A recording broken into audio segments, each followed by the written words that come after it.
Happy professionals podcast Hyderabad నుంచి చేయడం జరుగుతుంది. ఫస్ట్ సీజన్ 10 ఎపిసోడ్స్ శ్రీకాళహస్తి నుంచి చేసాం. నా ఈ ఎపిసోడ్ హైదరాబాద్లో లైవ్గా రికార్డ్ చేస్తున్నాం. ఇప్పటివరకు చేసినవన్నీ డిజిటల్గా సోషల్ మీడియాలో చేసాం. ఇంటర్నెట్లో లైవ్గా చేస్తున్న హ్యాపీ ప్రొఫెషనల్స్ ఫస్ట్ పాడ్కాస్ట్కి గెస్ట్ ఇనేకర్ శ్రీనివాస్ గారు. శ్రీనివాస్ గారు ఈజ్ అ ఫార్మర్. ఒక రైతుగా తను సమాజంలో చేస్తున్నది కొన్ని ఎకరాల్లో వ్యవసాయం కాదు, కొంతమంది వ్యక్తులతో కలిసి వ్యవసాయం. సార్ని సోషల్ ఆంటర్ప్రినర్ అనడంలో మనకి ఎటువంటి కన్ఫ్యూజన్ లేకుండా నేను ఒక చిన్న స్టోరీ చెప్తాను. వ్యయం మాత్రమే సాయంగా చేసే వ్యవసాయానికి చాలా తక్కువ, అసలు ఖర్చు అవసరం ఉండదు.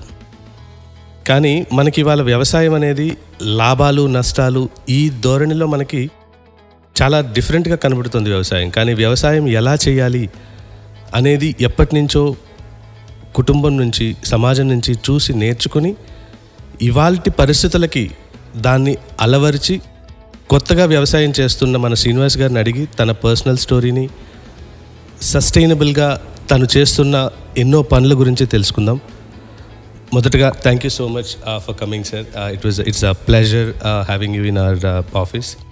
హ్యాపీ ప్రొఫెషనల్స్ పాడ్కాస్ట్ మొదటగా స్టార్ట్ చేసిన దానికి కారణం ఏంటంటే, ఈ డబ్బు సంపాదనలో పడి మనకి బేసిక్గా చాలా ఎగ్జైట్మెంట్, దీంట్లో కొన్ని విషయాలు మాట్లాడుకోవడం మర్చిపోతున్నాం. ఎంత సంపాదించామో లెక్క పెట్టుకునే అంత తీరిక కూడా ఉండకుండా పనిచేస్తుంటారు. సో నా ఉద్దేశం ఏంటంటే, కాస్త తీరిగ్గా మనం చేస్తున్న ప్రొఫెషన్ గురించి, మనం ఆ చేసిన ప్రొఫెషన్ తర్వాత మన లైఫ్ ఎలా లీడ్ చేస్తున్నాం, ఎలా ఉన్నాం, ఎలా తింటున్నాం, ఎలా మన చుట్టూ ఉన్న వాళ్ళతో కలిసి బతుకుతున్నాం అని మాట్లాడుకోగలిగే ఒక ఎడ్యుకేషనల్ పాడ్కాస్ట్ అయినా చాలా రిలాక్స్డ్గా జరిగే పాడ్కాస్ట్ అనమాట. సో రిలాక్స్డ్గా ప్రశాంతంగా మనకు ఒక గంట అయితే టైం ఉంటుంది. ఈ గంటలో మనకి వేరే టెన్షన్లన్నీ వదిలేసి, భూలోక కష్టాలని భూలోకంలో వదిలేసి మార్స్ ప్రొడక్షన్లో మనం ఈ ఆఫీస్లో రిలాక్స్డ్గా కూర్చొని ఒక గంట మాట్లాడుకుందాం సార్. సో మొదటగా నాకు మీ పర్సనల్ లైఫ్ గురించి తెలుసుకోవాలని ఉంటుంది సార్. అంటే మీ చిన్నప్పుడు ఎలా ఉండేది, మన ప్రపంచం అంటే ఇప్పుడు మన దేశము, మీరున్న ఊరు ఎలా ఉండేది, అంటే మీరు ఎక్కడైతే ఉన్నారో మీ ప్రపంచం చిన్నప్పుడు ఎలా ఉండేది, అంటే 2024లోకి ఎంటర్ అవ్వబోతున్నాం మనం. మీ బాల్యం ఏ సంవత్సరం, అప్పుడు ఎలా ఉండేది? నాకు ఇప్పుడు 54 ఇయర్స్ అండి. సో ఈ 54 ఇయర్స్లో ఒక అద్భుతమైనటువంటి మార్పుని ఆస్వాదిస్తూ మొదలైన జీవితం స్లోగా లైఫ్లెస్గా మారటం, సమాజంలో వ్యక్తుల మధ్య, కుటుంబాల మధ్య ఈ మార్పును గమనిస్తా ఇక్కడి వరకు వచ్చాం. అయితే వెరీ ఫార్చునేట్లీ మీలాంటి వాళ్ళు సమాజంలో చాలామంది గుర్తు చేస్తూ ఉంటారు, what is the purpose of life అంటే లివ్ లైఫ్ పర్పస్ఫుల్లీ. సో జీవితానికి అర్థం ఏంటంటే జీవితాన్ని అర్థవంతంగా గడపటమే. ఆ క్వశ్చన్లోనే సమాధానం కూడా ఉంది. అయితే నా చిన్నతనంలో గ్రామం స్వర్గంలాగా ఉండేదండి. ఎవరైనా గ్రామం విడిచి బయటకు వెళ్తున్నారంటే అనాథల్లాగానే చూసేవాళ్ళు. పాపం ఇక్కడ బతకలేకపోతే ఇంకెక్కడ బతుకుతాడు వీడు అని. సో గ్రామం విడిచి వెళ్ళడం అనేది ఇంకా ఎక్కడ పనికిరాని మనిషిలాగానే ఉండేది. సమాజంలో వస్తున్న మార్పులు, విద్యా వ్యవస్థ, ఒకసారి బయటికి వెళ్ళిన వాళ్ళు ఇంతకన్నా అక్కడేదో చాలా బాగుందని చెప్పడం, అండ్ నెలకి కంఫర్ట్గా వచ్చే జీతం, తర్వాత వ్యాపారాలు, వాటి ద్వారా వచ్చే సుఖాలు, వీటన్నీ ఒకళ్ళు బయటికి వెళ్ళిపోయి మళ్ళా ఊరికి వచ్చి ఊరిని పాడు చేశారని చెప్పొచ్చు. ఎందుకంటే హాయిగా ఉన్న ఒక కుటుంబం ఎవరో బయటికి వెళ్ళి వచ్చి ఒక బైకో, ఒక కారో, ఒక టీవీయో ఏదో కొనుక్కుంటే అది చాలా బాగున్నారు వీళ్ళు అనుకునే ఒక ప్రమాదానికి లోనయ్యి ఒక నిజమైన జీవిత సారాన్ని మిస్ అవ్వటం చూసాం మనం, మా కళ్ళ ముందు చూసాం. ఇప్పటికీ గుర్తు, మా గ్రామంలో నగర సంకీర్తన జరుగుతుంది. తెల్లవారుజామున 4:30 గంటలకి భజన చేసుకుంటూ గ్రామంలో కొంతమంది వ్యక్తులు ఒక దేవుడి పటం తీసుకొని ఊరంతా తిరుగుతారు. దేవుడు లేచాడు కాబట్టి ఇంక మనం ఎవరూ పడుకోకూడదని గ్రామం అంతా నిద్ర లేచేది. అప్పుడు ఇక పొలం వెళ్ళేవాళ్ళు, ఎద్దులు, వాటి కట్టిన గంటలు, ఎద్దుల బండ్లు, వాటి శబ్దాలు, పశువుల దగ్గర పని చేసుకునేవాళ్ళు, పాలు బితికేవాళ్ళు, కళ్ళాపు చల్లేవాళ్ళు, ముగ్గులు వేసుకునేవాళ్ళు. ఇదంతా ఒక రిథమ్ ఆఫ్ లైఫ్ మ్యూజిక్ లాగా ఎంతో అలా బ్రహ్మాండంగా ఆస్వాదించేలాగా ఉండేది.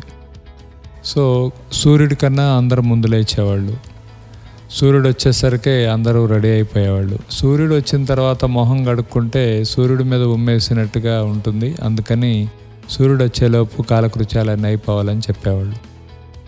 ఎప్పుడైతే ఉదయాన్నే లెగుస్తూ రెడీ అయిపోతారో ఆయనకి డే చాలా లాంగ్ డే ఉంటుంది.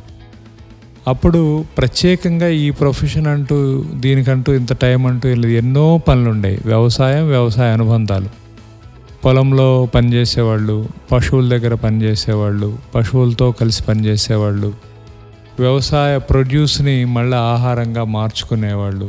సో ఈ క్రమం అంతా రకరకాల పనులుండేవి. పడుకోవడానికి మంచాల కోసం తాళ్ళు పేనుకునేవాళ్ళు, ఎండాకాలం వస్తే ఈ కందుల్ని వీటన్నిటిని కందిపప్పుగా తయారు చేసుకునేవాళ్ళు, చింతకాయలు వీటన్నిటితో చింతకాయలు పెట్టుకునేవాళ్ళు. తీరిక లేదు, బర్డెను లేదు, భారం లేదు. రేపెలా అబ్బా మళ్ళా ఇంకొక రోజు మొదలైందా అనే ఇది ఇవాళ కోటీశ్వర్లకు కూడా ఉంది. కానీ అతి సామాన్యుడు కూడా కోడి కూతతో మొదలుపెట్టి చాలా చైతన్యవంతంగా బ్రహ్మాండంగా ఇంకొక రోజును మొదలుపెట్టి ఆ రోజు చాలా పర్పస్ఫుల్గా ఉండేది. చివరికి మిగిలేదనే ఒక పుస్తకంలో రచయిత అంటారు, చివరికి ఏం మిగులుతుందంటే మనుషులతో గడిపిన జ్ఞాపకాలే మిగులుతాయని. ఇవాళ ఎవరినైనా అంటే మా వయసు వాళ్ళని, మాకన్నా పెద్దవాళ్ళని కదిలిస్తే వాళ్ళు ఎందుకు హాయిగా ఉన్నారంటే అద్భుతమైన మెమరీస్. ఒక ఊరు అనగానే ఆ ఊరు చుట్టుపక్కల మనుషులు, వాళ్ళతో కలిసి పనిచేసే వాతావరణం, వాళ్ళతో పంచుకున్న ఆత్మీయతలు, వాళ్ళ బాధల్లో పాలు పంచుకోవడం, వాళ్ళ సంతోషంలో పాలు పంచుకోవడం. ఊరిలో అంటే ఒక కలెక్టివ్నెస్, ఒక సమిష్టి భావం ఎలా ఉండేదంటే ఎవరి ఇంట్లో అయినా పెళ్ళి అయితే అసలు బయట నుంచి కొనుక్కొచ్చే వస్తువు ఏం లేదు. అందరూ ఈవెన్ పాలు పెరుగుతో సహా అందరు ఇచ్చేవాళ్ళు. కూరలు అవి తయారు చేయడానికి తరగడానికి ఎవరు కత్తిపీట అని అనేవాళ్ళు, అది తీసుకొని వెళ్ళి వాళ్ళే పనిచేసేవాళ్ళు, వాళ్ళే వడ్డిచ్చేవాళ్ళు, వాళ్ళే కడిగేవాళ్ళు. సో నా పెళ్ళి టైంలో కూడా ఎవరైనా సర్వీస్ చేయడానికి మనుషుల్ని పిలిస్తే వాళ్ళ అనాథలని అర్థం, వాళ్ళకి మానవ సంబంధాలు లేవని అర్థం. సో అంత అద్భుతమైన జీవన విధానం ఉండేది. ఒక ఊరు ఏమిచ్చింది అని చూసుకుంటే ఇవాళ కోటీశ్వర్లు కూడా కరోనా టైంలో పిల్లల దగ్గర లేకుండా వేరు దేశాల్లో ఉండి చచ్చిపోతే మున్సిపాలిటీ వాళ్ళు లాగి పడేసే పరిస్థితులు మనం చూసాం. వ్యాపారాల్లో కొన్ని కోట్లు సంపాదించి ఎంత సంపాదించాలో ఎందుకు సంపాదించాలో తెలియక జైళ్ళకి వెళ్ళి అప్రతిష్ట పాలైన వాళ్ళని చూసాం. తర్వాత నిరంతరం డబ్బుని తయారు చేయడమే తప్పితే దాంతో ఏం చేయొచ్చో తెలియని మనుషులను చూసాం. కానీ ఆ రోజున ఒక పల్లెటూరులో అతి సామాన్యుడు ఏమి చదువుకోని ఆయనకు కూడా ఒక లైఫ్ ఫిలాసఫీ ఉండేది. సో కలిసి బతకడం, కలిసి జీవించడం, కలిసి వాడు చనిపోయే నాడు కూడా ఇవాళ చూస్తే చనిపోతే ఎవరైనా అందరినీ అరేంజ్ చేసుకోవాల్సి వస్తుంది. అది చావిల్లా పెళ్ళిళ్ళా తెలియట్లేదు. అదే ఒకప్పుడు మన గ్రామాల్లో ఇవాళకి మా ఊర్లో ఎవరైనా చనిపోయారంటే ఒక అద్భుతమైన నెట్వర్క్, ఒక ఒక బాండింగ్ పనిచేస్తూ ఉంటుంది. వాళ్ళ బాధలో పాలు పంచుకునేవాళ్ళు, వాళ్ళకి ఆహారం తినిపించేవాళ్ళు, వాళ్ళ ఇంట్లో వంట చేసుకొచ్చి ఎవరైనా వచ్చిన వాళ్ళందరికీ పెట్టేవాళ్ళు. ఇలాగా అంటే కమ్యూనిటీ ఈజ్ మ్యాటర్ అండి. ఇప్పుడు మనిషి ఎంత గొప్పగా ఎదిగినా మీకు 1,00,000 కోట్లు ఇచ్చి ఒక ఐలాండ్లో ఒక్కడిగా ఉండమంటే ఉండలేరు మీరు. అంత అవసరం లేదు, 1,00,000 రూపాయలు ఇస్తే ఒక చోట ఉంటాను అంటారు. ఎందుకంటే ముందు మనుషులు కావాలి, మనం రెస్పాండ్ అవ్వాలి, స్పందించాలి, వాళ్ళతో మాట్లాడాలి, మనం ఏదో పర్పస్ఫుల్గా చేయాలి. సో ఇదంతా గమనించిన తర్వాత ఆ రోజుల్లో మేము చూసింది ఏంటంటే వ్యవసాయం చాలా అద్భుతంగా ఉండేది. పంచభూతాలని దేవతా స్వరూపాలుగా చూసేవాళ్ళు. ఎందుకంటే వాటి నుంచే ఆహారం తయారవుతుంది, దాంతోనే మనం బతుకుతున్నాము. ఆహారం పట్ల గౌరవం, దైవభావం, ప్రేమ ఉండేది. ప్రతి గింజని జాగ్రత్తగా వాడుకునేవాళ్ళు. సో అలాంటి పరిస్థితుల్లో నుంచి స్లోగా రకరకాల జీవన విధానం మారటంతో వ్యవసాయాన్ని వీళ్ళు దూరం అయ్యారు తప్పితే వ్యవసాయం ఎప్పుడూ మంచిదేనండి. మీకు ఒక విత్తనం భూమిలో పెడితే 100 విత్తనాలు బయటికి రావడం అనేది ఒక గొప్ప మహిమ. అంతకన్నా గొప్ప మహిమ ఇంకెక్కడ జరుగుతుంది? అంతకన్నా దైవం ఏం కావాలి? అంతకన్నా మీకు ప్రూఫ్ ఏం కావాలి? ఒక విత్తనం జస్ట్ మీరు అక్కడ పడేస్తే 100 విత్తనాలు వస్తున్నాయంటే. అయితే భూమి ఒక అక్షయ పాత్ర లాంటిది. ఒక విత్తనం వేస్తే 100 విత్తనాలు ఇవ్వగలుగుతుంది. ఈ 100 మనయే అని అనుకోవడంలోనే ప్రాబ్లం వచ్చింది. నేను ఒక ఫామ్ ఎక్స్పోజర్ విజిట్స్లో ఫార్మర్ని కలిసినప్పుడు ఆయన్ని నాతో పాటు వచ్చిన ఒక కొలీగ్ అడిగారు, ఏమండి పెస్ట్స్ ఇదంతా ఎలా కంట్రోల్ చేస్తారు, ఎలా మేనేజ్ చేస్తారని. ఆయన 1 నిమిషం గ్యాప్ తీసుకొని ఒక మాట చెప్పాడు. ఇక్కడ ఉన్నటువంటి రకరకాల పురుగులు, ఈ మనిషే పెద్ద పెస్టు, వీడే మొత్తం వచ్చి తీసుకెళ్ళిపోతున్నాడు మనకేం ఉంచకుండా. అసలు వీడిని ఎట్ట కంట్రోల్ చేయాలని అవి ఆలోచిస్తూ ఉంటాయి. కంట్రోల్ చేయాల్సింది వాటిని కాదు, కంట్రోల్ చేయాల్సింది వీడిని. వీడికేం సంబంధం? నేచర్లో వీడంతో అవి అంతే కదా. సో ఇన్ఫ్యాక్ట్ అసలు వీడికన్నా అవి ముందు కదా. సో అక్కడికి మనం వచ్చి వాటన్నిటిని తోలేసి ఇంకా అసలు ఏం ఉండకూడదని చెప్పేసి వాటి నుంచి పంటను కాపాడుతున్నామనే మిషతోటి విషాన్ని చల్లి ఆ విషయం వాళ్ళు తిని సమాజానికి పెట్టి మళ్ళీ దానికి వ్యవసాయం అని పేరు పెట్టి ఇదంతా ఒక విషవలయంలో చిక్కుకుంది. అయితే నా హోప్ ఏంటంటే భారతదేశం ఒక అద్భుతమైన ప్రాంతం నివసించడానికి. ఇవాళకి ఈ కంప్యూటర్లు ఆగిపోయినాయి, కరెంట్ రాని, మొత్తం అంతా పాడైపోయినాయి. ఏమీ కాదు మన దేశానికి. మన రూట్స్ మర్చిపోకుండా ఉంటే చాలు. ఇప్పుడు మీదొక గ్రామం ఉంటుంది, నాదొక గ్రామం ఉంటుంది, మన రూట్స్. నా గ్రామంలో నేను వదిలిపెట్టిన నా గ్రామంలో 3500 ఎకరాల భూమి ఉంది.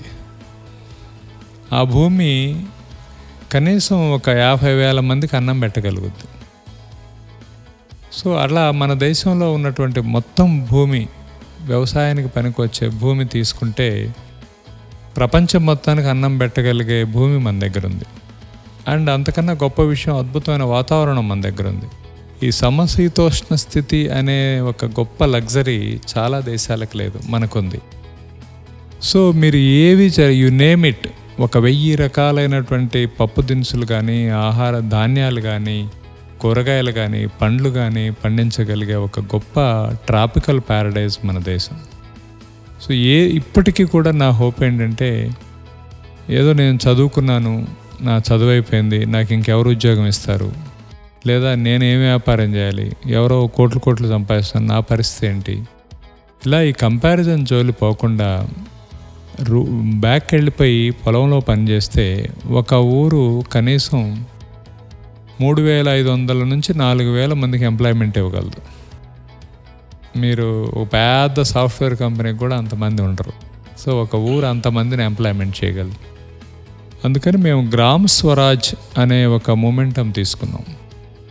మహాత్మా గాంధీ గారు చాలామందికి ఒక ఫ్రీడమ్ ఫైటర్గా తెలుసు, కానీ అంతకు మించి ఆయన ఒక గొప్ప మానవతావాది. సమాజంలో సంపదను ఎలా సృష్టించాలి, సమాజంతో ఎలా ప్రవర్తించాలి, నేచర్ని ఎంత గొప్పగా కాపాడుకోవాలి అనేవి ఆయన కోట్స్ చూస్తే అర్థమవుతాయి. జాన్ రస్కిన్ అని ఒక గొప్ప రచయిత అంటూ ద లాస్ట్ అనే ఒక పుస్తకం రాశారు. ఆ పుస్తకాన్ని ఆయన ఆఫ్రికాలో టాల్స్టాయ్ ఫామ్లో చదివి సమాజ పోకడ, సంపద సృష్టి, ఆ సంపద అందడం, ఇదంతా ఏ డైమెన్షన్లో జరుగుతుంది అనే దాన్ని అర్థం చేసుకొని భారతదేశంలో అవన్నీ ఇంప్లిమెంట్ చేయడానికి ప్రయత్నించాడు. గాంధీ గారిని చూస్తే ప్రకృతి గురించి మాట్లాడారు, ఆహారం గురించి మాట్లాడారు, ఆరోగ్యం గురించి మాట్లాడారు, సస్టైనబిలిటీ గురించి మాట్లాడారు, సింప్లిసిటీ గురించి మాట్లాడారు. వెరీ అన్ఫార్చునేట్లీ మనం ఆయన జాతిపిత, ఫ్రీడమ్ ఫైటర్ అని ఒక రాతి బొమ్మ ఊర్లో పెట్టి సంవత్సరానికి ఒకసారి దండేసి మర్చిపోయాం. డబ్బుల మీద మాట్లాడారు, సప్త మహాపాపాల గురించి మాట్లాడారు. సో అంటే అసలు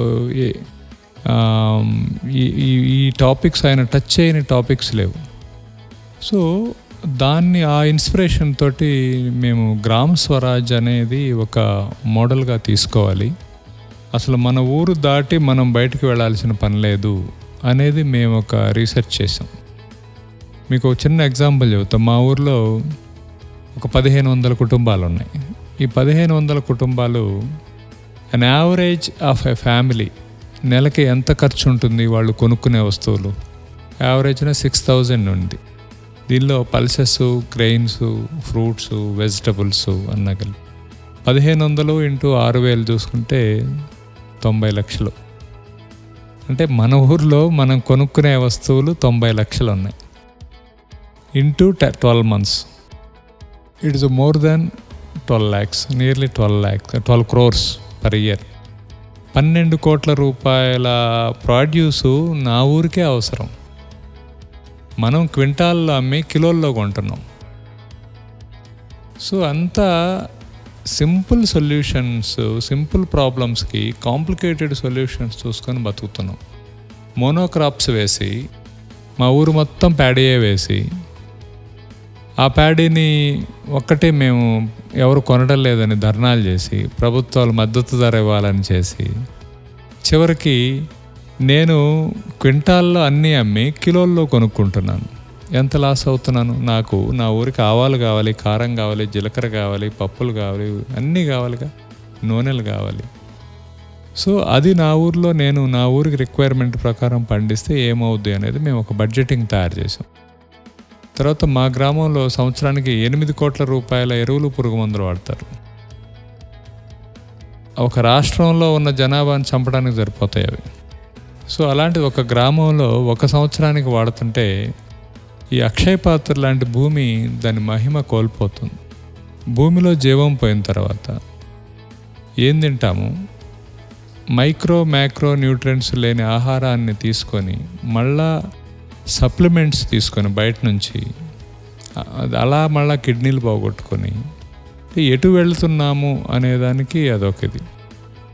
అయితే చాలామంది మేము బాగుండాలి కదా, మా కార్లు ఉండాలి కదా, మేము ఏదో సిటీ లైఫ్ ఉండాలి కదా, లగ్జరీస్గా ఉండాలి కదా అని. ఏ లగ్జరీ అయినా ప్రాణం ఉంటేనే, ఆరోగ్యం ఉంటేనే.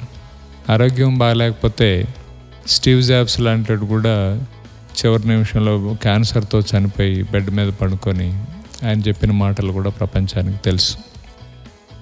సో అందుకని ఇవన్నీ అవగాహనతో మేమేమనుకున్నామంటే there is a model called responsible farming. బాధ్యతాయుతమైన వ్యవసాయం చేయాలి, సంపదని సృష్టించాలి. There is a huge difference between profits and prosperity. Profit అనేది ఒక మనిషి జేబులోకి వెళ్ళేది, ప్రాస్పరిటీ అనేది టోటల్ ఎకోసిస్టమ్ని వైబ్రెంట్గా చేయగలిగేది. భూమిలో ఉన్న వానపాము దగ్గర నుంచి ఆకాశంలో ఎగిలే పక్షి వరకు అందరికీ అన్నిటికీ షేర్ ఉంది దీనిలో. ఇది మనది ఒక్కళ్ళది కాదు. ఫస్ట్ దాన్ని అర్థం చేసుకోవాలి. Second thing, responsible farming. ఒక ప్రాంతంలో ఒక సంవత్సరంలో పడే వర్షం ఆ ప్రాంతంలో పంటలు పండించడానికి సరిపోతుంది. కానీ దాన్ని ప్రాపర్గా హార్వెస్ట్ చేసుకొని దాన్ని ప్రాపర్గా యూటిలైజ్ చేసుకున్నప్పుడే. వెరీ అన్ఫార్చునేట్లీ మనం పెద్ద పెద్ద డ్యాములు కడతాం, నదులను మూసేస్తాం, నదులను పొల్యూషన్ చేస్తాం. ఇవేం అవసరంలా. ఆ ప్రాంతంలో వాటర్ హార్వెస్టింగ్ ప్రాసెస్ ఎలా థరోగా పడ్డ ప్రతి నీటి చుక్కని ఎలా మనం కాపాడుకొని ఆ సంవత్సరంలో మనకు అవసరమైన నీళ్ళని ఆ వాటర్ హార్వెస్టింగ్ ప్రాసెస్ నుంచి ఎలా వాడుకోవాలి అనేది తెలిస్తే మనకి డ్యాములు అవసరం లేదు, కాలువలు అవసరం లేదు, బ్రిడ్జీలు అవసరం లేదు, ఏమీ లేదు. Next, soil conservation. మన దాకా ఒక అక్షయ పాత్రలాగా వచ్చిన ఈ మహిమని నెక్స్ట్ తరాలకి తెలియాలంటే, నిజంగా భూమిలో నుంచి పంటలు పండుతాయి అని ఒక తరం ఆశ్చర్యపోకుండా చేయాలంటే soil conservation activities. It is very quite simple. Dairy ఉంటుంది. సో అక్కడ నుంచి వచ్చే మన పశువులు ఉన్నాయనుకోండి, పశువులు ఎరువు తీసుకెళ్ళి చేలుకేస్తాం. సో మళ్ళీ అక్కడ పెరిగిన గడ్డిని పశువులు తింటాయి. ఈ సైకిల్ న్యాచురల్గా దాన్ని ఇదవుతున్న సైకిల్ని మనం బ్రేక్ చేసి ప్రొడక్షను, టార్గెట్, అమౌంట్ వీటన్నిటి మీద ఫోకస్ పెట్టుకొని డిస్టర్బ్ చేసుకున్నాం.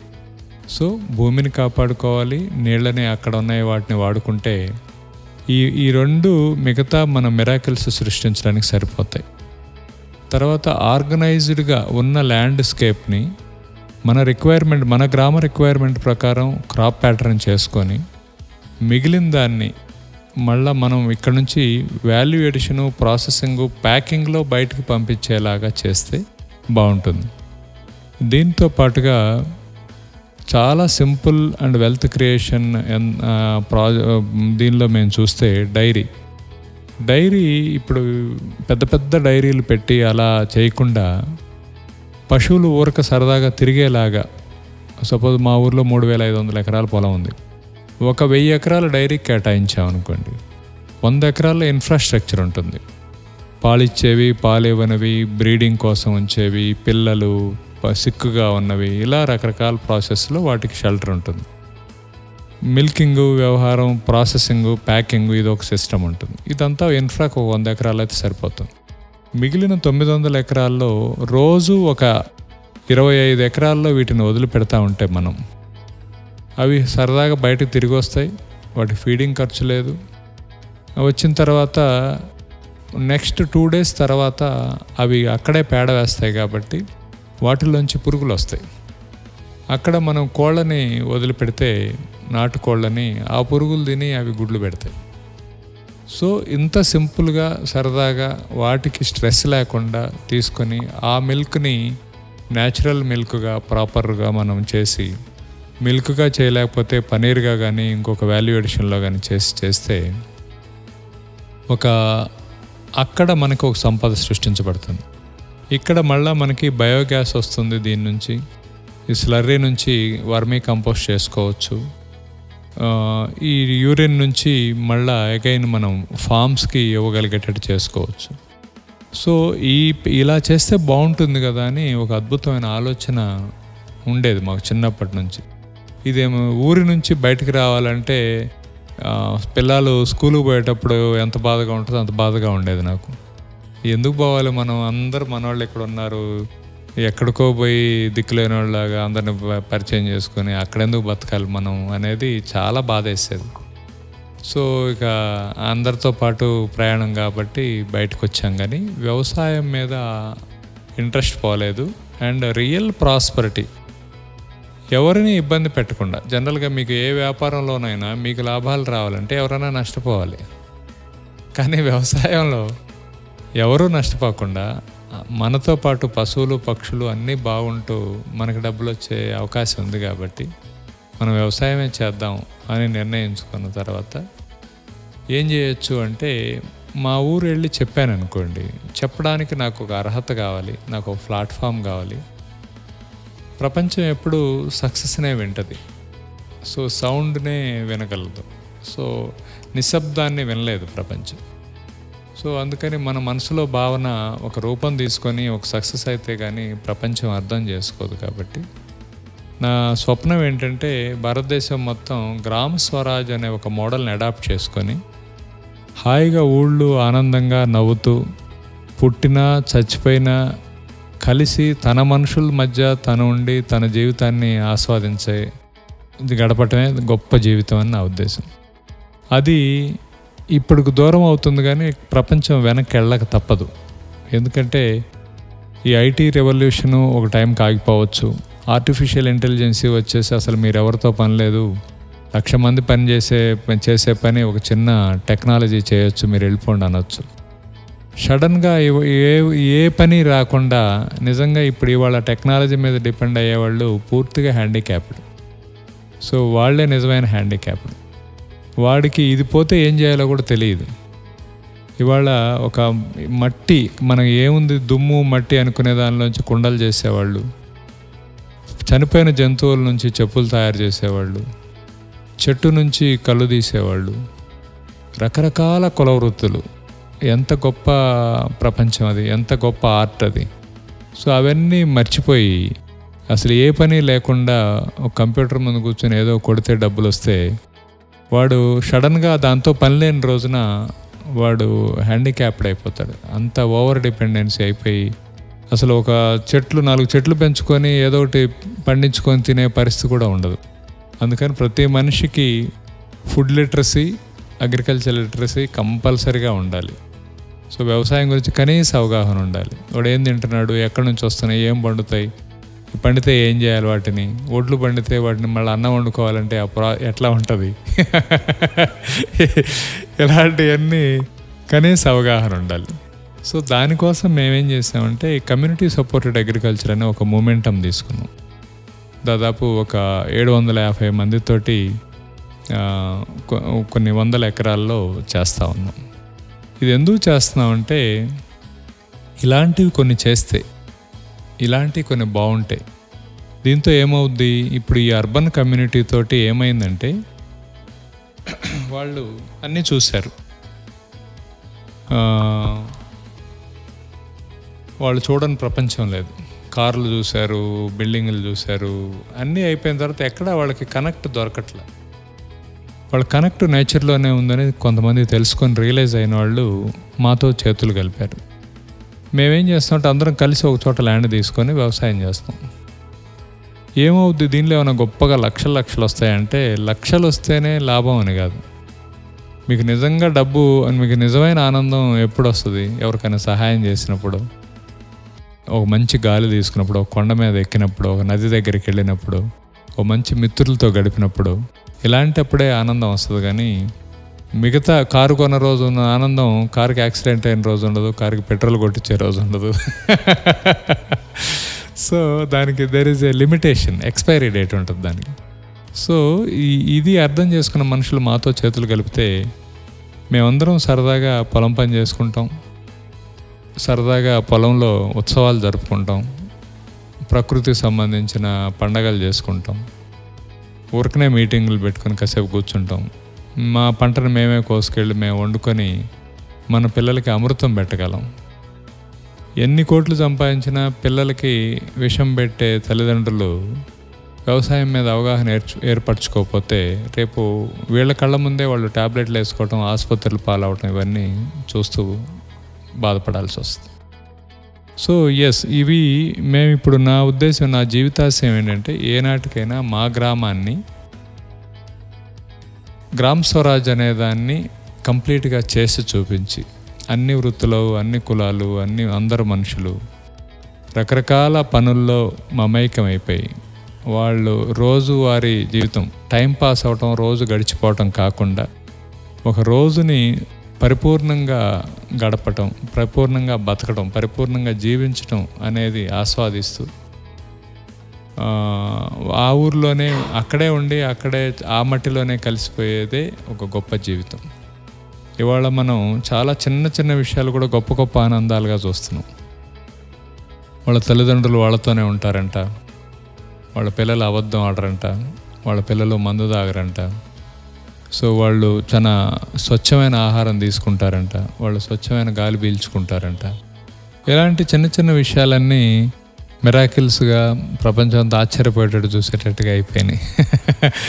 దయచేసి ఇంత గొప్ప విషయాల్ని అసలు ఇక సర్ప్రైజింగ్ లాగా చేసుకోవాల్సిన అవసరం లేదు. స్మాల్ ఈజ్ బ్యూటిఫుల్ అని, సింప్లిసిటీ ఈజ్ ద గొప్ప, అది నిరాడంబరంగా ఉండడం అనేదే గొప్ప లగ్జరీ. సో అలాంటి అవకాశం అందరికీ ఉంది. మన ఊర్లు, మన పొలాలు అలానే ఉన్నాయి, మన కోసం ఎదురు చూస్తూ ఉన్నాయి. మనందరం బ్యాక్ వెళ్తే అక్కడ ఒక నిజమైన గ్రామ స్వరాజ్యాన్ని, మనందరికీ కావలసినంత పనిని, మనందరికీ కావలసినంత శారీరక శ్రమని, మనందరికీ కావలసినంత ఆరోగ్యాన్ని, మనందరికీ కావలసినటువంటి ఆహారాన్ని, మనందరికీ కావలసిన అనుభూతుల్ని పంచడానికి పల్లె సిద్ధంగా ఉంది. మనం సిద్ధపడాలి. సో ఈ సిద్ధపడాలంటే డైరెక్ట్గా మనం ఏం చెప్పినా కూడా వాళ్ళకి ఆ భాష అర్థం కాదు. ఇవాళ సీయింగ్ ఈజ్ బిలీవింగ్ అయిపోయింది. ఒకప్పుడు మన పెద్దవాళ్ళు ఏదైనా చెబితే మనం వాళ్ళ అనుభవంతో చెప్పారు కాబట్టి వినేవాళ్ళం, అందుకని మన చేతులు గాలే కాదు. సో కానీ ఇవాళ మనం కూడా చూద్దామని మనం చూసిన తర్వాత ఇక్కడ దాకా వచ్చిన తర్వాత ఇక్కడ ఏం లేదు. ఒకప్పుడు ఏమనుకున్నారంటే పల్లెటూరు నుంచి మొదటి తరం బయటకు వచ్చి ఒక ఉద్యోగం సంపాదించి గ్యాస్ స్టవ్ కొనుక్కొని మేము కట్టెలు ముట్టించే పని లేదు, మాకు పొగరాదు, ఇట్లా అంటే అన్నం ఉడికిపోద్ది, కుక్కర్లో పెట్టుకుంటే అన్నం ఉడికిపోయిద్ది. సో మేము డబ్బులతోటి ఫ్రిడ్జ్ కొనుక్కున్నాము, మంచాలు కొనుక్కున్నాము, ఇవన్నీ చెప్పి పల్లెటూరులో ఉన్న వాళ్ళని పొల్యూట్ చేశారు. సో పొల్యూట్ చేయడంతో వాళ్ళు ఏమైపోయారు, అమ్మ నిజంగా మనం ఏదో చాలా దారుణమైన దుర్భరమైన జీవితం అనుభవిస్తున్నానేమో, అసలు నిజమైన సంతోషం అంతా అక్కడే ఉందేమని. కానీ ఎవరో చెప్పలే వాళ్ళకి, అదంతా కొనుక్కునేది, ఆ కొనుక్కొని కాసేపే ఇన్స్టెంట్గా ఉంటుంది, దానిలో నీకు శ్రమ లేదు, అనుభూతి లేదు, ఆస్వాదన లేదు. ఇవన్నీ లేనిది అది ఉపయోగం ఏముంది? It just like a film. ఎవరో అంటారు, కారు అద్దాల్లో నుంచి చూస్తే ప్రపంచం కలర్ టీవీ లాగా ఉంటుంది, దిగి నడుస్తుంటేనే ప్రపంచం ఏంటో మనకు తెలుస్తుందని. సో ఒక అనుభూతి లేని ఒక జీవితం అనుభవించారు. అందుకని మేము ఈ కమ్యూనిటీ సపోర్టెడ్ అగ్రికల్చర్ అనే మోడల్లో కలిసి అందరం ఒక అనువైన ప్రదేశంలో ల్యాండ్ తీసుకోవడం, ఎవరు స్థాయి కొద్దీ ఎవరు స్తోమత కొద్దీ ఎకరం తీసుకోవడం. వ్యవసాయం మీద ఇంట్రెస్ట్ ఉన్నవాళ్ళు వ్యవసాయం చేస్తారు, ల్యాండ్ కొనుక్కోగలిగిన వాళ్ళు కొనుక్కుంటారు, లేదా ఊరికనే వచ్చి అక్కడ పండిన పంటను కొనుక్కునేవాళ్ళు కొనుక్కుంటారు. ఇలాగా ఒక కమ్యూనిటీ క్లస్టర్స్ని డెవలప్ చేసి ముందుకెళ్తా ఉన్నాం. మా ఉద్దేశం ఏంటంటే, మా ఆకాంక్ష ఏంటంటే, దీన్ని ఆదర్శంగా తీసుకొని ప్రతి గ్రామం ఇలానే చేసుకోవాలి. ఒక గ్రామం ఒక యూనిట్గా తీసుకొని ఆ గ్రామంలో వాటర్ హార్వెస్టింగ్ యాక్టివిటీ జరగాలి, ఆ గ్రామంలో పడిన నీళ్ళనే మనం పంటకు ఉపయోగించుకోగలగాలి, ఆ గ్రామానికి అవసరమైన అన్ని రకాల ఆహార పదార్థాలను ఆ గ్రామంలో పండించాలి, అక్కడ డైరీ ఉండాలి, అక్కడ పౌల్ట్రీ ఉండాలి, అగైన్ వాల్యూ ఎడిషన్ ప్రోడక్ట్ బయటికి వెళ్ళాలి. అది అగైన్ ఇంకా అసలు రాలేక అర్బన్ రూల్లోనే ఇదైన వాళ్ళకి ఒక గొప్ప, అంటే పల్లెటూరులో ఒక తమ్ముడు ఉంటే సిటీలో ఉన్న ఒక అన్నకి ఎలా ఉపయోగపడుతుందో అంత చక్కగా, అంత ప్రేమతోటి, అంత మంచి ఆహారాన్ని ఈ సిటీలో ఉన్న వాళ్ళకి ఇవ్వాలి. వీళ్ళు కూడా వచ్చి వీళ్ళు ఎంత గొప్ప పని చేస్తున్నారు, వీళ్ళ మనుగడ, వీళ్ళ ఆహారం, వీళ్ళ ఆరోగ్యం అంతా అక్కడే ఉంది, రూట్స్ అన్నీ అక్కడ ఉన్నాయి అని వీళ్ళ పిల్లలకి, వాళ్ళ కుటుంబ సభ్యులకి ఒక శ్రమైక జీవన సౌందర్యాన్ని, ఒక పల్లెటూరి ఒక అద్భుతమైన జీవన శైలిని చూపించాల్సిన అవసరం ఉంది. మనం దాని నుంచి డిస్కనెక్ట్ అవ్వకూడదు. అసలు భారతదేశం గొప్పతనం అంతా గ్రామాల్లోనే ఉంది. భారతదేశం గొప్పతనం అంతా ఒక గ్రామమే ఒక ప్రపంచం. అది నేను చిన్నప్పుడు మా ఊరు తర్వాత ఇంకా భూమి ఎండ్ చూడొచ్చామనుకునేవాడిని. అక్కడ దగ్గరలో కొండలు ఉంటే ఆ కొండల తర్వాత ఇంకేం ఉండదు, మొత్తం శూన్యం కనపడుద్దేమో, పోయి చూద్దామని చూస్తే ఇంకా ముందుకుంది. నిజంగా ఎందుకు పోవాలి వేరే ఊరు? మనం ఒక గొప్ప కమ్యూనిటీ కదా. ఇవాళ మనం చూస్తే స్పిరిచువల్ ఆర్గనైజేషన్స్ కానీ, కొన్ని కమ్యూనిటీస్ కానీ, ఒక లైక్ మైండెడ్ పీపుల్ అంతా కలిసి ఒక చోట ఉండి వాళ్ళు ఒక జీవితాన్ని ఆస్వాదిస్తున్నారు. నిజంగా మన పల్లె అదే మోడల్. ఆ పల్లెలో ఫిట్ అయ్యే వాళ్ళు అందరూ ఉండేవాళ్ళు, అండ్ ఒక ఎకో సిస్టమ్ ఉండేది, డిఫరెంట్ ప్రొఫెషన్స్ ఉండేవాళ్ళు, ఒక్కొక్కళ్ళు ఒకళ్ళు తయారు చేసేవాళ్ళు. ఈ బాటర్ సిస్టంలో అందరూ అన్నీ ఎక్స్చేంజ్ చేసుకునేవాళ్ళు. ఒక గొప్ప ఇదైంది. అయితే ఆ మోడల్లో కూడా కొన్ని పొరపాట్లు జరిగినాయి.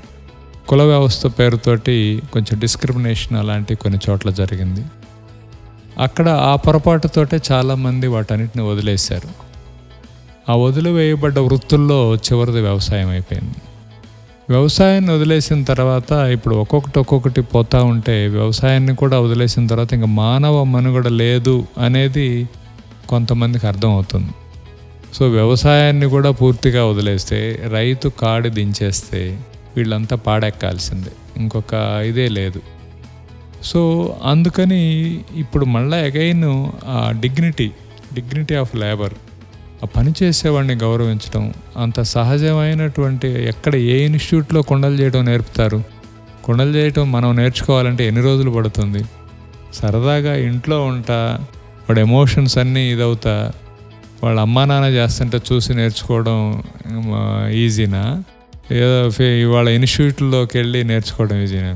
మనకి ఇవాళ లెదర్ టెక్నాలజీ అని, ఫ్యాషన్ టెక్నాలజీ అని, ఆ టెక్నాలజీ ఎన్నో కోర్సులు వచ్చినాయి. అసలు ఇవాళ ఒక గోల్డ్ స్మిత్ ఊర్లో బంగారం ఎంత అద్భుతమైన డిజైన్లు చేసేవాళ్ళు. ఇవాళ అసలు ఏముందని ఇది ఆ డిజైన్లు నేర్చుకోవడానికి మళ్ళా వీడు దాదాపు 25-30 సంవత్సరాలు వచ్చిన తర్వాత వాడు అద్భుతమైన యవ్వనాన్ని, వాడు అద్భుతమైన శక్తిని అన్నీ ధారపోసి అన్నం తినక ఫీజులు కట్టి ఇబ్బందులు పడి కోర్సులు నేర్చుకుని చివరికి వాడు చేస్తున్న పని ఏంటి? మొన్న ఈ మధ్య ఎప్పుడో ఫేస్బుక్లో ఒక జోక్ చూశాను. ఈ ఒక సాఫ్ట్వేర్ ఇంజనీరు వాడు జీవితకాలం సంపాదించి 1 ఎకరం పొలం కొనుక్కుంటున్నాడు. ఆల్రెడీ వాడికి పిల్లనిస్తున్నారు కానీ ఆల్రెడీ పొలం ఉన్నవాడికి పిల్లనివ్వట్లేదని.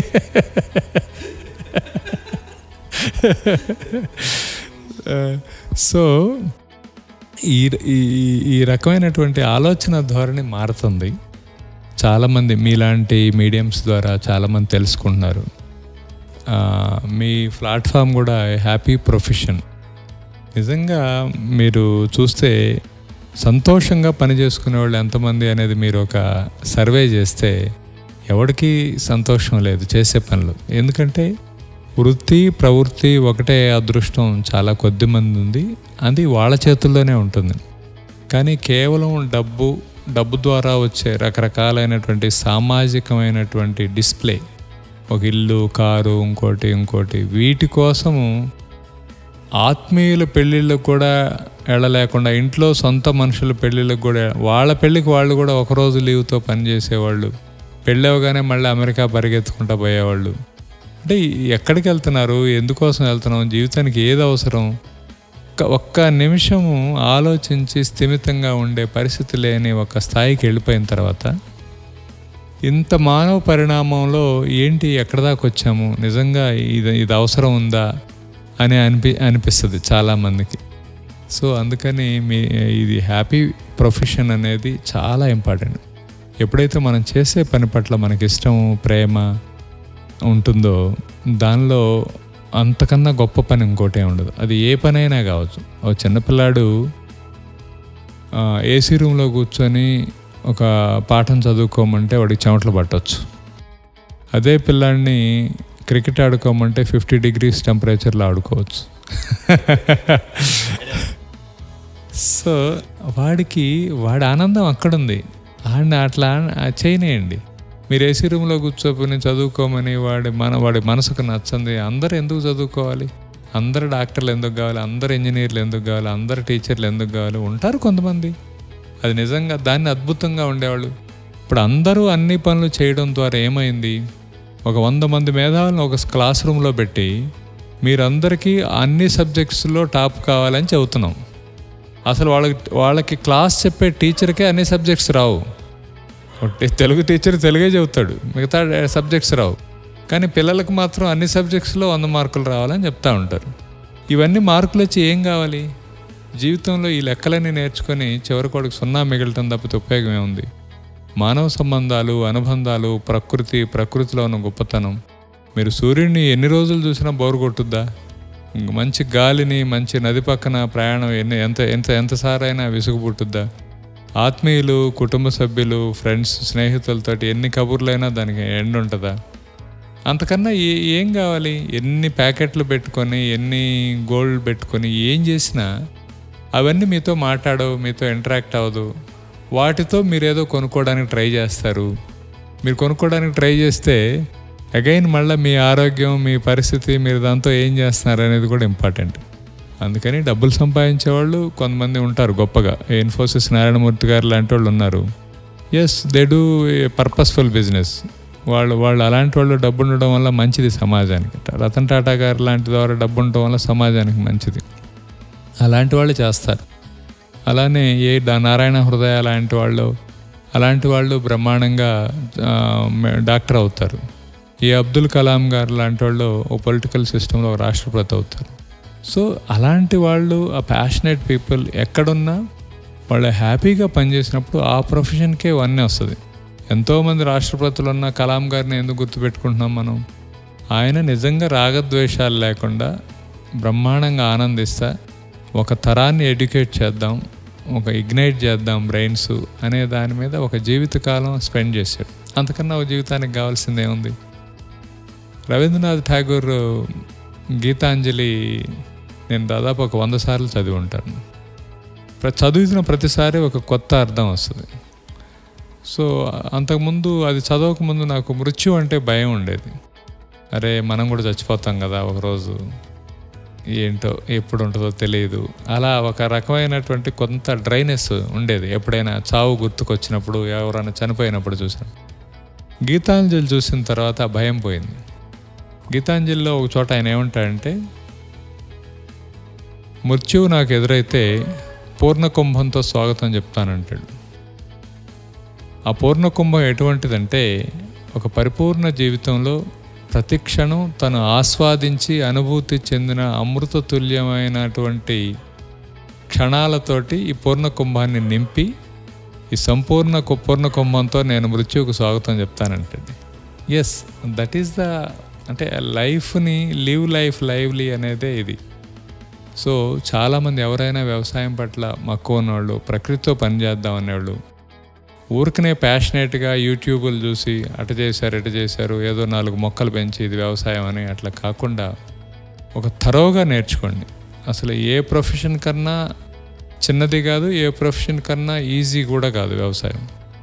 కానీ దాని పట్ల ప్రేమను పెంచుకుంటే కష్టం కాదు. ఇప్పుడు మీరు ఒక అద్భుతమైనటువంటి టఫెస్ట్ దీన్ని కూడా డీకోడ్ చేయగలుగుతున్నారు ఒక సాఫ్ట్వేర్ ఇంజనీర్గా. కానీ భూమితో పనిచేయటం, మొక్క ఎలా స్పందిస్తుందో తెలుసుకోవడం, మొక్కకి ఏం రిక్వైర్మెంటో తెలుసుకోవడం, ఈ మొక్క ఒక ఫలాలనిచ్చే క్రమంలో ఏ క్షణమైనా ఏదైనా జరగవచ్చు అనే ఒక ఫిలాసఫీని మనం అన్వయించుకోవడం, ఇవన్నీ చేసుకొని వ్యవసాయం చేస్తే ఒక భార్య, భర్త, పిల్లలు, ఒక ఇల్లు, 1 ఎకరం పొలం, 2 ఎకరాల పొలం, హాయిగా అట్లా ఉంటారు. అన్నిటిని చూస్తూ ఉంటారు. వాళ్ళకు ఒక కమ్యూనిటీ ఉంటుంది, కలిసి బతుకుతారు. మరణించేటప్పుడు కూడా 10 మంది ఉంటారు. సో ఇవన్నీ సాధ్యం కావాలంటే ఒక పల్లె జీవనం, ఒక కమ్యూనిటీ లైఫ్ అండ్ తరగని సంపదను సృష్టించే భూమి. వ్యవసాయంలో మళ్ళా మీరు ఎంత చేసినా దానికి ఎక్స్పైరీ లేదు, అదేం అయిపోయేది కాదు, నిరంతరం వస్తుంటుంది. మీకు ఎప్పటికీ మీరు పనిచేసి మీరు మెలకువగా ఉన్నంతసేపు కాంతిని, శక్తిని ఇచ్చే సూర్యుడు ఉన్నాడు. మీరు అలసిపోయినప్పుడు నిద్రపోవడానికి రాత్రులు ఉన్నాయి. సో మీకు మీ కడుపు నింపడానికి, మీకు ఆరోగ్యాన్ని ఇవ్వడానికి పంట ఉంది. దాంతో కలిసి పనిచేయడం ద్వారా మీకు వ్యాయామం ఉంది. ఇవన్నీ చూడటం ద్వారా పిల్లలు నలుగురితో కలిసి పనిచేసే ఒక గొప్ప లక్షణాన్ని తెలుసుకుంటారు. అంతకన్నా గొప్ప విషయాలు జీవితంలో ఏం అవసరం ఉండదు. సో ఈ ఫిలాసఫీని అర్థం చేసుకొని మన గ్రామాలన్నింటినీ గ్రామ స్వరాజ్ చేసుకుంటే అప్పుడు భారతదేశం విశ్వగురువు అవుతుంది. అంతేకాని బ్రాండింగ్లు చేసుకొని పొలిటికల్ స్టేట్మెంట్లు ఇస్తే విశ్వగురువులు కాదు. మనదైనటువంటి ఒక జీవన విధానం, మనం గడిపినటువంటి మన మూలాలు ఎక్కడి నుంచి వచ్చామో ఆ గ్రామం, ఒకళ్ళకొకళ్ళు ఉన్నటువంటి అనుబంధం, సంపదని, పంటని సృష్టించడం, దానిలో నుంచి పంచుకోవడం, నేర్చుకోవడం, కలిసి బతకడం, ఇదే గొప్ప జీవితం, ఇదే ఆదర్శం. And that is the only way to go. So అందుకని ఎవరైనా డైలమాలో ఉన్నవాళ్ళు ఖచ్చితంగా దూకేయచ్చు, ఆదర్శంగా తీసుకోవచ్చు. కానీ ఎక్స్పెక్ట్ చేయొద్దు. మీరు కండిషన్స్ నాట్ అప్లై. వ్యవసాయానికి, జీవితానికి కండిషన్ మీకు, you are a living thing, ఏదైనా జరగవచ్చు. మీరు ఎప్పుడైతే ఒక ఎక్స్పెక్టేషన్తో ఏదైనా స్టార్ట్ చేస్తారో, ఏ ప్రయాణమైనా మీకు ప్రతి క్షణం బాధేస్తూ ఉంటుంది. మీరు ఎక్స్పెక్టేషన్ లేకుండా మీ పని మీరు చేసుకుంటూ పోతూ ఉంటే ప్రతి క్షణం మీకు అనుభూతే. అది అంతకుముందు జీవితంలో చూడని ఒక గొప్ప అనుభూతి. మీరు వర్షం పడుద్ది అనుకుంటారు, అసలు వర్షాలే పడవు. ఎస్, అదొక అనుభూతి.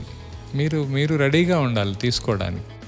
సో ఎప్పుడు ఒకే స్టోరీ వినాలని ఎందుకు అనుకోవాలి? మనం ప్రకృతి ఏం చెప్తే అది విందాం, ఏమిస్తే అది తీసుకుందాం. అదృష్టవశాత్తు మన గ్రామాల్లో ఒక చిన్న పల్లెటూరులో ఏమి చదువుకోని వ్యక్తికి కూడా శివుడు ఆజ్ఞ లేనిదే చేమైనా కుట్టదు, ఇలాంటి ఒక సింప్లెస్ట్ ఫిలాసఫీ ఉండేది. వీటన్నిటితోటి వాళ్ళు ఎలాంటి పరిస్థితిలోనైనా అలానే ఉండే స్థితప్రజ్ఞత వచ్చింది. కష్టం అంటే అదేదో విపరీతమైన నేను నష్టపోతున్నాననే భావన లేదు. కష్టం అనేది ఇట్ ఈస్ ప్యూర్లీ ఇండివిజువల్ అండి. మనం ఎప్పుడైనా రోడ్ల మీద వెళ్తుంటే 50 డిగ్రీల టెంపరేచర్లో ఒక పచ్చి బాలెంతరాలు, అప్పుడే ఆ బిడ్డకి 4 నెలలో 3 నెలలో ఉంటాయి. ఆ బిడ్డను ఆ చెట్టుకి ఒక చీరతో కట్టేసి ఉయ్యాలు ఊపుతూ 150-200 డిగ్రీల టెంపరేచర్ ఉన్నటువంటి తార్ రోడ్లలో పనిచేస్తూ ఉంటుంది. కానీ అదే టైంలో పని మనిషి రాలేదని వాళ్ళ అమ్మకు ఫోన్ చేసి ఏడ్చే తల్లులు కూడా ఉంటారు. సో అంటే ఆవిడ కూడా కష్టం అనుకుంటుంది, ఈవిడ కష్టం అనుకోవట్లేదు. వ్యవసాయంలో కష్టం లేదండి. అది శ్రమ చేయగలగటం అనేది నీ బేసిక్ థింగ్. అది ఏం చేస్తావు నువ్వు? అది ఖాళీగా కూర్చుంటే నీ శరీరం పాడైపోద్ది. ఎండలో పనిచేస్తే బ్రహ్మాండంగా డి విటమిన్ వస్తుంది, ఆరోగ్యం బాగొస్తుంది, ఆహారం బాగుంటుంది. సో అంతకన్నా నీకు అల్టిమేట్గా కావాల్సిందే ఉంది. దీన్ని ఈజ్ ఎ టిపికల్ థింగ్. మన చుట్టూ ఉన్నవాళ్ళు కూడా, అంటే ఇప్పుడు భర్తకి ఇష్టం ఉంటే భార్యకి ఇష్టం ఉండకపోవచ్చు, భార్యకి ఇష్టం ఉంటే భర్తకి ఇష్టం ఉండవు, వీళ్ళిద్దరికి ఉంటే పిల్లలు దీనిలోకి రాకపోవచ్చు. అందుకని ఎప్పుడు కూడా ఒక వృత్తి పట్ల కానీ ఒక సమాజం పట్ల కానీ మంచి పాజిటివ్ విషయాలనే మన పిల్లలకి కానీ మన కుటుంబంలో కానీ చర్చ జరుగుతూ ఉండాలి. వ్యవసాయం అనేది ఎంత గొప్పదో మాట్లాడుకోవాలి, ఒక పల్లెటూరు ఎలా ఉంటుందో మాట్లాడాలి, ఎలా ఉండేదో తెలియాలి, అలా ఉంటే ఎంత బాగుంటుందో చెప్పాలి. అంతేగాని నువ్వు మట్టి పట్టుకోవద్దు, నువ్వు దంజోలు పోవాకు, నువ్వు అసలు ఏం మాట్లాడవద్దు, నువ్వు చదువుకొని అమెరికా వెళ్ళిపో, అక్కడ చచ్చిపో, ఇలా ఇక్కడుండి బతుకుదాం అనేది చెప్పాలి. బతకడం గురించి చెప్పాలి. సో ఖచ్చితంగా చాలామంది అక్కడ దాకా వెళ్ళిన తర్వాత యూటర్న్ తెలిసిపోయింది, వస్తారు, జీవితం ఇక్కడే ఉంది. ఒక ఎగ్జిస్టింగ్ సెటప్ ఉంది సార్, మనకి ఒక ఇన్స్టిట్యూషనల్ సెటప్ ఉంది. అంటే ఒక స్కూల్స్, ఒక కాలేజెస్, యూనివర్సిటీస్ ఎంతో ఖర్చు పెట్టి మనం ఒక వ్యవస్థని నిర్మించుకున్నాం. కానీ ఇవాళ మనకి మీరు చెప్పిన వృత్తి, పల్లెటూరి వృత్తులు, ఇవి మనకు చెప్పేవాళ్ళు కూడా లేరు. దాన్ని సేకరించడం కోసం, లేదా అది మనం అంటే ఆ వృత్తుల్ని ఎక్స్టెండ్ చేయాలి అని అంటే మనం ఎంతో కొంత ఆసక్తి ఉన్న వాళ్ళకి చెప్పగలగాలి. దానివైపు ఏమైనా ప్రయత్నం చేయగలమా? గ్రామ స్వరాజ్ అనేది సర్వరోగ నివారణ అండి.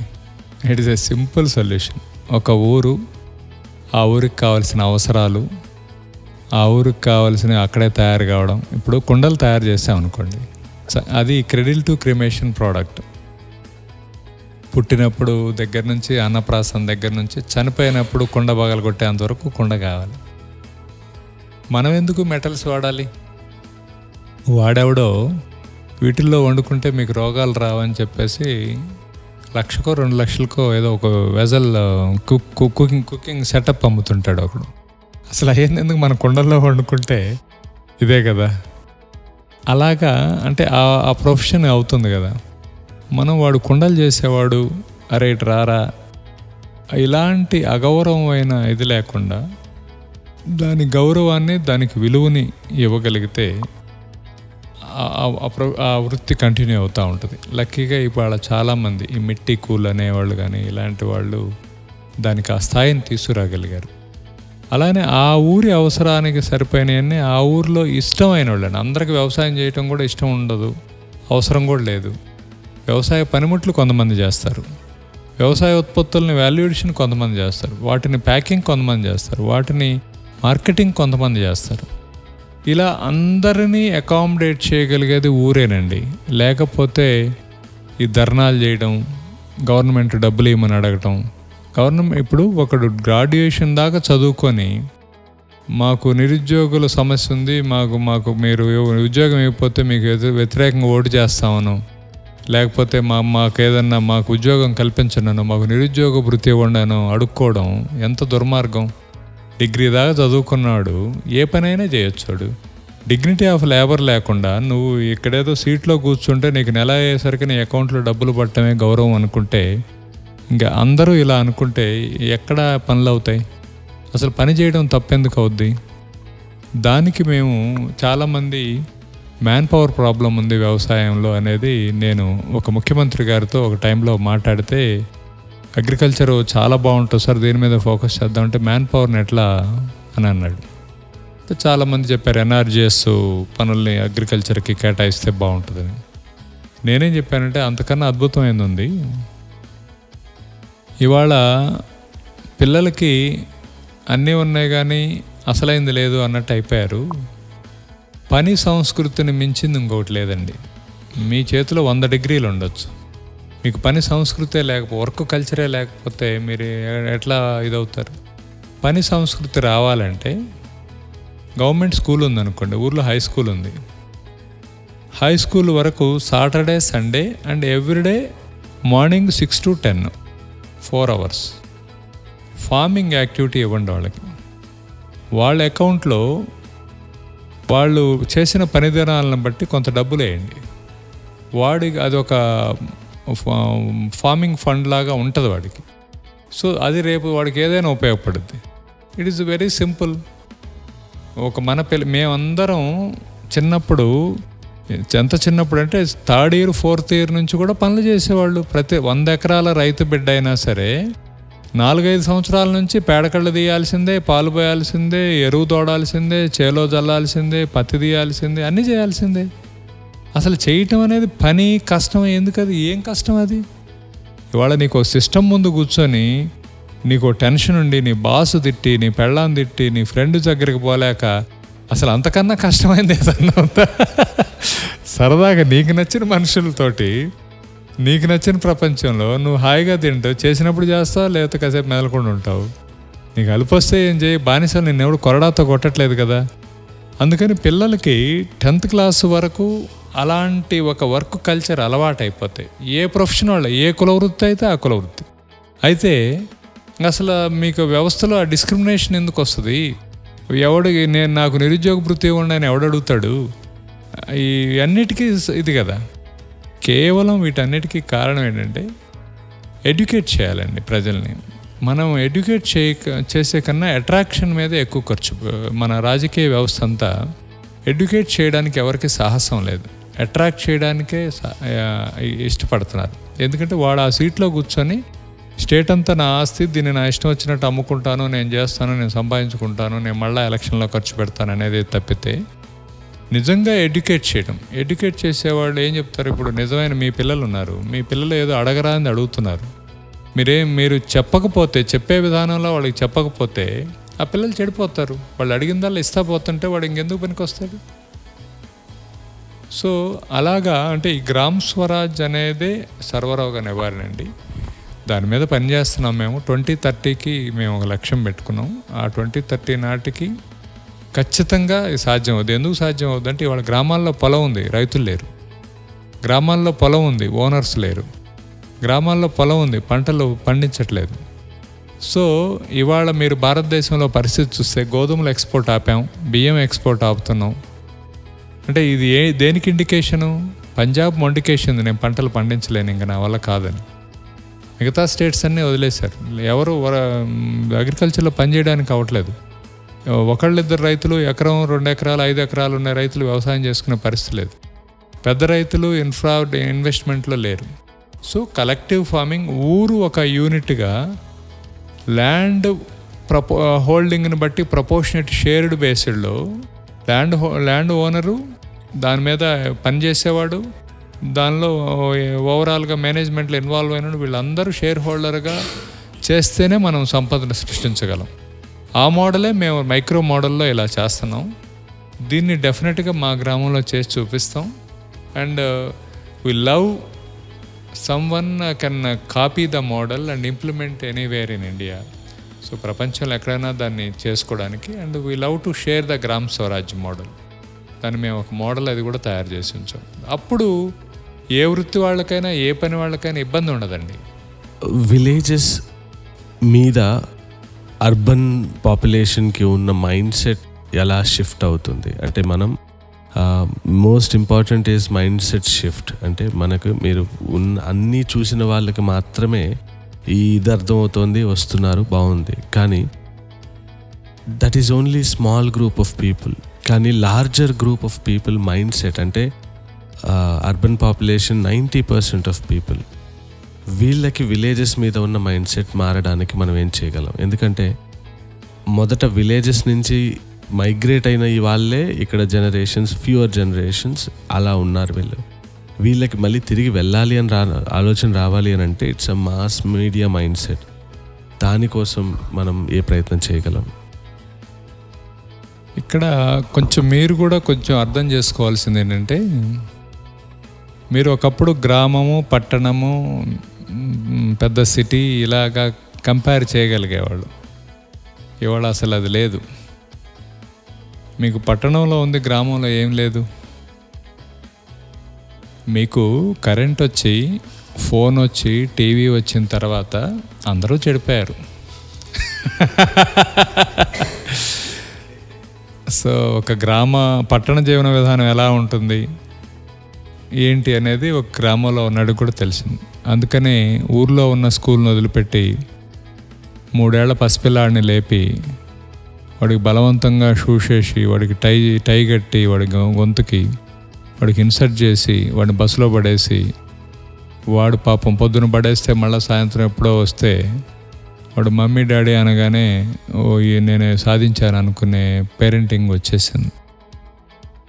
సో అందుకని వాళ్ళ గ్రామము, టౌను మైండ్ సెట్, ఇది అందరూ మైండ్ సెట్ ఒకటేనండి. అందరూ ఒకే విషయం మీద అందరూ పొల్యూట్ అయిపోయారు. మీరు గ్రామాల్లో ఉన్నంత మాత్రం వాళ్ళు గొప్పోళ్ళు, మంచోళ్ళు, భలే పల్లెటూరు అద్భుతంగా ఉంది, స్వచ్ఛమైన మనుషులు ఇలా ఊహించుకోవాకండి. మీకు మొబైల్ ఫోన్ నెట్వర్క్ ఎక్కడుందో, వేర్ ద నెట్వర్క్ ఎవ్రీవేర్, అందరూ ఆ నెట్వర్క్లో పడిపోయారు. అందరూ సెల్ లోపలికి వెళ్ళిపోయారు. సెల్ బయట ఫ్రీడమ్గా ఉండేవాళ్ళు ఎవరు సెల్కి వాళ్ళకే ఉంది కాబట్టి ఎవరిని వాళ్ళు సెల్లో పడేసుకున్నారు లోపల. సో ఎవరు ఫ్రీగా లేరు, అంత సహజంగా కూడా లేదు అక్కడ. అండ్ గ్రామాల్లో ఇంకోటి ఏమవుద్దంటే, వీళ్ళకి అర్బన్ వాళ్ళకి భయం ఏముంటుందంటే, ఇక్కడ అర్బన్ కాబట్టి పక్కింటోడు కూడా వీడెవడో తెలియదు. అదే గ్రామంలో అయితే నువ్వెవరో, నువ్వేం చేస్తావో 1000 మంది చూస్తారు. అందుకని వీడికి భయం. వీడు చూసి వీడి గురించి రకరకాల పుకార్లు చెప్పుకుంటారు. అది వీళ్ళకి ఇష్టం ఉండదు. ఇలాంటి వాటితోటి కొంత హెజిటేషన్ ఉంది వీళ్ళకి. దాంతోపాటుగా అంత సహజంగా, స్వచ్ఛంగా ఆ అద్భుతమైన జీవితాన్ని గడుపుతున్న వాళ్ళు కూడా లేరు పల్లెలు. ఇప్పుడు అసలు టోటల్ షిఫ్ట్ అయిపోయింది. ఒక కొత్త కమ్యూనిటీసు, కొత్త విలేజెస్ రావాలి. ఇదంతా పాతదంతా డిస్టర్బ్ అయిపోయింది. ఇంక వీళ్ళు పనికిరారు. రిపేర్ చేసినా కూడా పనికిరానంతగా గ్రామాల్లో కానీ పట్టణాల్లో కానీ వీళ్ళ మైండ్లు, వీళ్ళ జీవన విధానం, వీళ్ళ ఇళ్ళు అన్నీ పోయినాయి. ఇంటిని అలికేవాళ్ళు లేరు, ముగ్గులు వేసేవాళ్ళు లేరు, వంటలు వండుకునేవాళ్ళు లేరు. అమెజాను ఇలాంటివి ఆన్లైన్ ప్రతి ఊరికి 40-50 మంది మోటార్ సైకిళ్ళు తిరుగుతూ ఉన్నాయి వాళ్ళ రోజులు, ఇంక్లూడింగ్ ఫుడ్ కూడా. అంతకుముందు పల్లెటూరు అనగానే ఒక పెంకుటిళ్ళు, పూరిళ్ళు, అలికి ముగ్గులు పెట్టివి, ఇంటి ముందు ధాన్యం బస్తాలు, ఎవరన్నా వస్తే ధాన్యం పంచేవాళ్ళు. ఆ విజువలైజేషన్లోంచి బయటికి రావాలి. ఆ షిఫ్ట్ ఇదైపోయింది. ఇవాళ ఏమైపోయిందంటే, ఒక కొత్త తరం మనుషులు భూమిని కాకుండా ముందు వాళ్ళ మైండ్ని సేద్యం చేసుకునే మనుషులు కావాలి. First let us cultivate the brains. ఇక్కడ సేద్యం జరిగితే అక్కడ సేద్యం జరుగుద్ది. సో వీళ్ళు మళ్ళీ బ్యాక్ వెళ్ళిపోయి, మేమేదో అక్కడ భలే ఉందనుకుని పోయామరా, అక్కడ ఏం లేదు, ఇదే బాగుంది, మీరు కొంత దూరం పోయి పాడైపోయారు, మాతో పాటు రండి అని మీరు ఫోన్ వదిలేసి, ప్యాంట్లు వదిలేసి, మీరు కార్లు వదిలేసి, మీరు షూలు వదిలేసి మీరు భూమికి కనెక్ట్ అయిపోతే అన్నిటికీ అదే పరిష్కారం.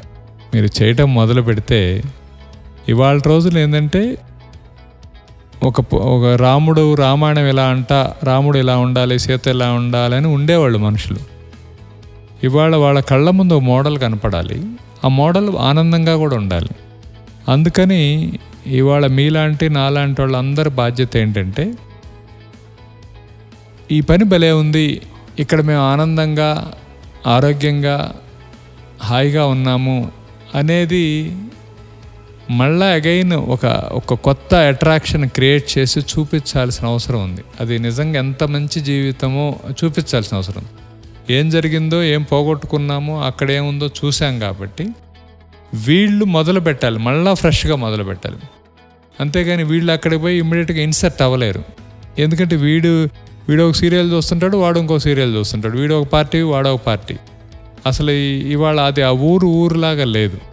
అందుకని ఈ క్లీన్గా ఉన్నవాళ్ళు, క్లియర్ అయిన వాళ్ళు, క్లారిటీ వచ్చిన వాళ్ళు మొదలుపెట్టి కొత్త ప్రస్థానం మొదలు పెట్టాల్సిందే. సో ఇది పని అనుకుందాం సార్. మనం మీరు చేస్తున్న ఈ సోషల్ కమ్యూనల్ వర్క్ ఏదైతే ఉంటుందో ఇదంతా మీ పని అనుకుంటే, ఇందులో మీరు మునిగిపోయినప్పుడు మనం అనుకుంటున్న మన వ్యవసాయం, మన మైండ్ కల్టివేట్ చేసినట్టుగా మన పర్సనల్ లైఫ్ని ఎలా బ్యాలెన్స్ చేస్తారు, ఈ సస్టైనబిలిటీ అనేది మన ఇంట్లోకి ఎలా రావాలి? మంచి ప్రశ్న అండి. అసలు వ్యవసాయంలో ఉన్న అద్భుతమే అది. భార్య, భర్త, పిల్లలు, తండ్రి, తల్లి అందరూ కలిసి పని చేసుకొని బతకగలిగేదే వ్యవసాయం. అందరూ ఒకే చోట ఉండేదే ఊరు. That is the beauty, core essence. ఇవాళ మొగుడో కంపెనీలో, పెళ్ళం ఒక కంపెనీలో, తల్లిదండ్రులు వేరే దేశంలో, వీడొక దేశంలో, పిల్లలు ఒక స్కూల్లో, ఎవరు ఎవరికి కనపడరు, ఎవరెవరికి వెళ్ళలేరు. అంత దుర్భాగ్యమైనటువంటి, అంత హీనమైనటువంటి జీవితం ఇంకోటి ఏమైనా ఉందా? సో వీళ్ళందరూ కలిసి పని చేయగలిగే ఒకే ఒక ఇది. అందుకని అంతకన్నా ఆనందం ఏముంది? ఇప్పుడు నా జీవితమే తీసుకుంటే, నేను, నా భార్య, మా పిల్లలు అందరూ వ్యవసాయం ఇష్టం మాకు.